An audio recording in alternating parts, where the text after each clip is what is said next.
Bunny Pop Press. Just wanted to show y'all what we're working with.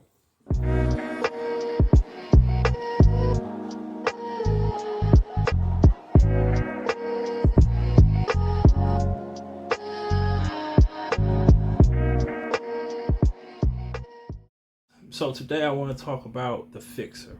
Like I said, embracing bad. The Fixer, in terms of creation, is a lot more complicated than, let's say, somebody like Justice, for example. I would say it was one part me using something from my past and just as much equal parts of me coming up with a completely different character. Okay, I can say this. So with the creation of several of these villains, you have to blame Trouble. Yes, it's her fault. So as I was going into developing and thinking about different villains, bad guys for the First Brigade to deal with, I went back into that same folder with the notebook and all the things, and I kind of plucking names and a few different character models or villainous ideas to use as antagonists for the First Brigade. And with the case of the Fixer, I had this character, and oh my god, I'm gonna hate telling you guys the name of this character. The Tracker. Terrible name. Terrible name. Character, but I kind of like the idea of the tracker element of this character and just somebody that's willing to do whatever to get the job done. That was one of those characters when I was looking back through these notebooks. I kind of plucked the character, and I was going to use the character. I'm not going to lie. I was going to use the character kind of wholesale. And I kept that idea in mind, but literally I'm just like kind of creating or mixing up this recipe that's slowly becoming the Fixer. And at one point I have this board up. You can only see part of it right now, but it's pretty much my roadmap to a lot of different things. And as I'm looking at this roadmap, I'm looking at this Fixer character and I'm looking at it, the Tracker. So pretty much with these two characters, I realized, like, okay, with the exception of a name, one being a hunter and one being a fixer, they pretty much do the same thing. And this is something that a lot of fiction writers are taught and learn over the years, that sometimes if you have two characters that do the same thing, just put them together, merge them. Sometimes you wind up cutting the character, however you have to do it.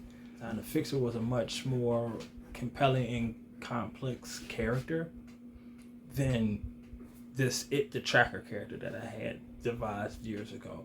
So in the case of the character of the Fixer, I came up with an extensive backstory.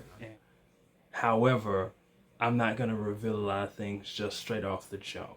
Meaning, you're going to have to kind of weed through some things and be very attentive in terms of what she says and how she does things. So with the character of the Fixer, I've always kind of like the mysterious masked character. What I mean is, like, the mysterious is like the villain that you don't know much about, and you as a reader have to kind of figure out what's going on with this person just as much as the hero within the story.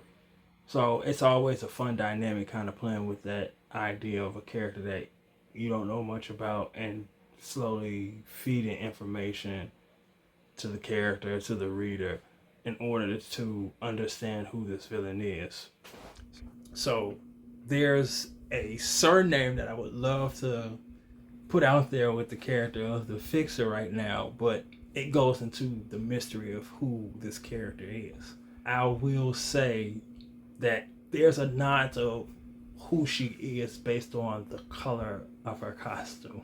As the series pushes forward, of course, the idea is to reveal more and more about this character. But for the time being, you only get to see the mask and not the person underneath the mask. As I'm thinking about antagonists, I'm thinking about the types of antagonists or villains that would oppose the First Brigade. Meaning, how do these relationships oppose one another?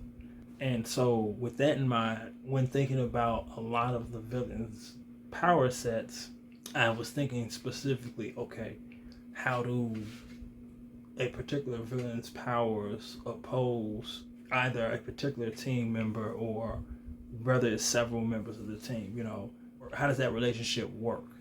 And so with the Fixer, I came into this character much like the character Justice, thinking, okay, I'm gonna go over the top with powers. But in the case of this character, I didn't necessarily want it to be something that was more of an active ability, or I started thinking of more passive powers, but something that could be just as deadly. So for like the umpteenth millionth time, this is where I started kind of thinking outside of what I had been establishing in terms of power sets and looking at what other comic book characters' powers are. And I ran across a very unique power, but if you're an X-Men fan, it's actually something that's known. So there's the character of Leech from the X-Men, Morlock, and basically his powers are that he can negate anybody's powers around him. That was it. It was a great passive ability. So that's kind of where I stood in terms of giving this character of the Fixer this particular power set. And at the same time, it's something that is immediately going to give her an edge, whether she's fighting one member of the team or the whole team. I mean, the negate powers, that's pretty up there, especially given the different power sets that reside on the 1st Brigade. So that's where I was at in terms of her power set. I was like, okay, if she has this passive ability where her powers is to negate anybody else's abilities, what else can she do?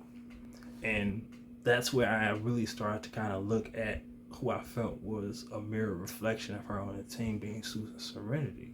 So I was like, okay, if Susan Serenity has X amount of different fighting skills that she's proficient in and a master of, I should do something similar with this character of the Fixer. And so that's where a lot of her particular fighting skills and styles comes in. And so yes, still elevating, kind of going over the top with my villains or antagonists. Aside from the power set, her multiple fighting styles and abilities, I decided it was like, okay, let's give her something else. That's where, if you look at the design, the weapons kind of come in, from the blades to the, old school, club. And there's a few other things about that character that I believe makes her unique and a great opposition to the 1st Brigade.